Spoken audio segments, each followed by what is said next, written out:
born? Is it in their DNA? Or are they conditioned? They are a predatory consciousness which manifests within inside a human body at the moment of birth. Just like I've looked at all the science, it's all contradictory.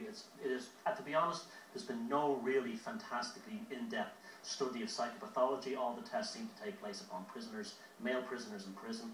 My underlying assertion is, and I've been saying this for a while, and I believe that I will be proven one day, is that it's manifested in the consciousness, and it's an overall expression of the duality of the universe: positive, negative, up, down, left, right, male, female. And just like that, there's positive and negative consciousness. That's why it's very important for people in the New Age movement to get out of this mindset that all is love and all is one. It's not. There's a predatory consciousness that's a parasite that lives amongst us, and the Battle of Armageddon is taking place in the domain of human consciousness, and the 4 horsemen of the apocalypse are the 4% of psychopaths in society. We are the people who are like us, who are now talking up. We are like the antibodies attacking a virus and stopping it from spreading throughout us. And this is what's up now. This is it, folks. We have to get education, first of all. We have to understand what we're dealing with here. We have to lose our assertions that everyone has some good in them. Second is isolation. No contact ever again if you know a psychopath in your personal life. And no compliance with the psychopathic control system.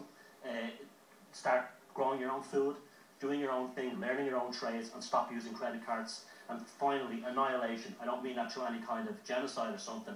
When you cut off the food supply of a predator, when you cut off the enablers, when you cut off its energy supply, it will, like any biological species, and that's what it is. It's a subspecies of human, but it's rooted in consciousness. It will have no reason to exist within evolution anymore, and will finally get back to the way life was prior to Babylon, when all you have to do is look at the ancient world. What was built before Babylon was when we had a world where we had got psychopaths, involved, and we've lost we've been damaged as a species, and it's time for us to start getting this. All we need is 6% of a 6% understanding of the population, and involved with some people who are now working on this to actively educate the world.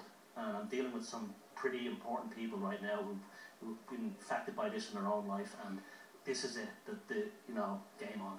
Well, and we know that this is one-way traffic, isn't it? And the reality is that once people see through the veil, there is absolutely no turning back. So you said we need 6%. The 4 horsemen of the apocalypse, you said, represent the 4% of psychopaths. The 6% is what we need to turn the tide. Where would you estimate that we're at right now in reaching that 6%? We're probably 1% rapidly flying towards 2%, and it will exponentially go. Just like Terence McKenna said at the time, Wave Zero. So what, the people who are awake, though?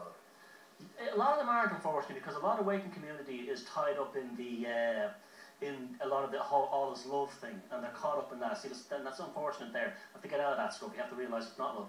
The ones who are the real... They go with spreading that love, positive vibration rather than against... Yeah, but the psychopaths are energy vampires who will attack that. But will they be able to defeat the light and the love energy, though? I don't think they will. No, they won't.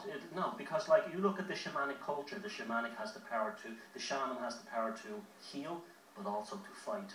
You see, like what's happening now, we have to be like the warrior who's taking the sword from the sheath as an intent and say, look, just go away. Now, the true heroes within this whole awakening towards the psychopaths are people who have been individually damaged.